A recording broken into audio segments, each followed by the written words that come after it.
Alors nous sommes justement avec Lesia Vasilenko qui est députée au Parlement ukrainien et qui est avec nous depuis Paris en France où vous vous trouvez. Bonsoir Lesia Vasilenko, merci d'être avec nous. Je voudrais d'abord votre réaction à ces images, ces photos terribles de civils qui ont été exécutés dans cette ville de Boutcha et dans d'autres villes d'ailleurs, il y en a plus de 400 en tout. Ce sont toutes des petites villes et des petits villages tout autour de Kiev, environ 30 km, 20 km de Kiev. Donc vraiment, c'est presque la ville. On ne considère ça pas vraiment comme des villes séparées de la capitale. C'est là où les Ukrainiens comme moi, on passe nos week-ends là-bas pendant l'été quand il fait trop chaud dans la capitale. Donc tout ça, c'est des villes et des villages que moi, par exemple, je connais très bien. J'ai plein d'amis qui habitent à Irpin et maintenant ils se sont revenus pour voir leur ville, pour voir leur maison, et ces maisons-là sont détruites. Et vous devez comprendre que c'est des jeunes professionnels qui avaient fait un investissement pour acheter ces maisons, pour acheter ces appartements. Et maintenant, ils n'ont pas d'argent, ils n'ont pas de maison, ils n'ont rien, ils ont perdu tout. Un de mes amis m'a dit que regarde cette vidéo, il m'a envoyé la vidéo, c'était sa maison. Il blague, il me dit maintenant ça a deux entrées. Il y a l'entrée principale, il y a une autre qui a été faite par un missile russe. Mais c'est pas drôle du tout. Ce sont des atrocités. Mais moi, je vous parle de maisons, mais vous voyez vraiment tous les crimes de guerre en pleine vue avec tous ces gens qui ont été tués, les femmes qui ont été violées, les enfants qui ont été torturés. Tout ça, on peut le voir. Et quand j'ai vu juste maintenant cette citation du ministre des Affaires étrangères de la Russie qui dit que c'est une installation, une production du gouvernement de Kiev, mais vous êtes en sérieux là ? Le gouvernement de Kiev n'avait jamais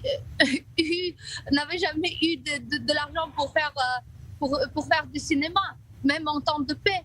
C'est atroce de dire ça. Ce sont des vies humaines. Ce sont des Ukrainiens, des enfants, des femmes qui sont tués en plein milieu du XXe siècle, en plein milieu de l'Europe. Et ça demande que les criminels sont punis tout d'abord, et ça demande une condamnation totale de la part de toute la communauté internationale. Alors justement, il y a une condamnation ce soir de beaucoup de pays, dont la France, où vous êtes, qui demande des comptes à la Russie. Est-ce que vous pensez vraiment qu'un jour, on pourra juger ceux qui ont fait de telles atrocités ? On doit le faire. C'est notre responsabilité au-devant de tous ceux qui ont souffert déjà et aussi au-devant des prochaines générations, au-devant de nos enfants. Si on ne fait pas ça, si les criminels ne sont pas punis, on va avoir les crimes qui vont se répéter encore et encore et les atrocités qui vont s'augmenter en niveau de violence et en niveau de nombre. Donc, s'il y a un crime, il y a une sanction, il y a une punition pour ça. Et ça ne se fait pas juste par hasard. C'est parce que le seul moyen d'arrêter, de prévenir le crime que ça se répète au futur, c'est de punir les criminels et que ça se voit, que ça soit un exemple pour tous les autres gens, les autres dirigeants qui pourraient avoir ces idées-là de répéter quelque chose de pareil quelque part au monde. Si on ne punit pas Poutine et son armée, ses soldats, ses généraux, maintenant, on va avoir tout ça se répéter avec des autres pays, avec des autres dirigeants des États terroristes partout au monde. Donc ça doit être vraiment non seulement condamné, mais on doit avoir les réparations, on doit avoir Poutine en prison, on doit avoir tous ces soldats et tous ces généraux de l'armée russe qui ont commis ces crimes atroces aussi punis et aussi en prison, jusqu'à la fin de leur vie. Alors, je voudrais qu'on dise un mot de la situation, Lesia Vasilenko. Aujourd'hui, on a l'impression que l'armée russe s'est retirée, en tout cas du secteur de Kiev. Est-ce que vous pensez que Kiev, la capitale, est sauvée, à votre avis, d'une attaque désormais ? Kiev est devenue une forteresse pendant ces 39 jours de guerre. Et Kiev va rester cette forteresse jusqu'à ce que le dernier soldat russe ne sorte du territoire ukrainien. Et parce qu'on sait bien que Poutine a toujours cette rêve absolument perverse d'envahir Kiev, de prendre le contrôle de Kiev et de prendre le contrôle de l'Ukraine. Donc pour l'empêcher, on doit vraiment être vigilant, on doit toujours être prêt qu'il va lancer encore des attaques un petit peu partout. Maintenant, il dit qu'il va se concentrer à l'est et à la sud-est de l'Ukraine. Bon, on est préparé de nous battre là-bas pour nos terres et surtout pour nos gens, pour les Ukrainiens qui vivent là-bas. Mais aussi, on est toujours vigilant et on surveille ce qui se passe sur le terrain pour que Kiev ne tombe jamais dans les mains de ces bouchers, de ces barbares et de ces criminels. Je voudrais qu'on dise un mot aussi d'un chiffre qui a été donné aujourd'hui. Il semble que déjà 500 000 civils ukrainiens soient retournés dans leur pays, c'est-à-dire chez vous en Ukraine, parce que peut-être la situation s'est calmée dans certains endroits. Est-ce que vous dites aujourd'hui, vous encouragez les Ukrainiens à revenir en Ukraine, ceux qui sont partis ? La majorité de ces gens qui sont revenus, 80%, c'est des hommes. C'est des hommes qui sont prêts à se battre. Et j'encourage les hommes d'y revenir, de prendre les armes, de faire tout ce qu'ils peuvent pour l'armée ukrainienne.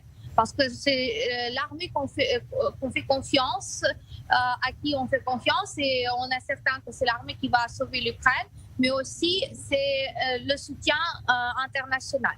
Mais si on parle des femmes et des enfants qui essayent de rentrer, moi, je pense pas que c'est une bonne idée et en effet, j'encourage les femmes et les enfants qui restent toujours à Kiev et dans les autres grandes villes, dans les grandes agglomérations, de quitter au moins d'aller à l'ouest de l'Ukraine où c'est beaucoup plus calme ou de faire un passage sécurisé à l'étranger pour au moins quelques temps, puisque les femmes et les enfants sont déjà des cibles des armées russes. L'armée russe a déjà dit que leur stratégie, c'est de cibler, de viser les femmes et les enfants pour affaiblir les communautés, pour affaiblir le moral des Ukrainiens.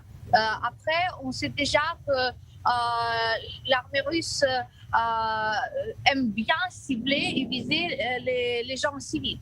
Ils font aucune différence entre objets civils et objets militaires. Et après, quand il y a les civils dans les villes, ça fait vraiment des extra difficultés à nos armées de protéger ces villes et de se battre avec les armées russes. Parce qu'au lieu de se combattre avec l'ennemi, l'armée ukrainienne est obligée de sauver les civils. Donc, pour faciliter le travail de l'armée ukrainienne, j'encourage vraiment les civils, les enfants, les femmes de quitter, et aussi les personnes âgées, de quitter les villes et de donner la possibilité à nos armées de nous défendre plus efficacement. Merci beaucoup pour ce témoignage, Lesia Vasilenko. Bravo pour votre français aussi qui est impeccable. Je rappelle que vous êtes député au Parlement ukrainien. Vous étiez avec nous en direct depuis Paris face à cette situation donc dramatique et la découverte donc de ces cadavres de civils exécutés par l'armée russe dans plusieurs villes autour de Kiev.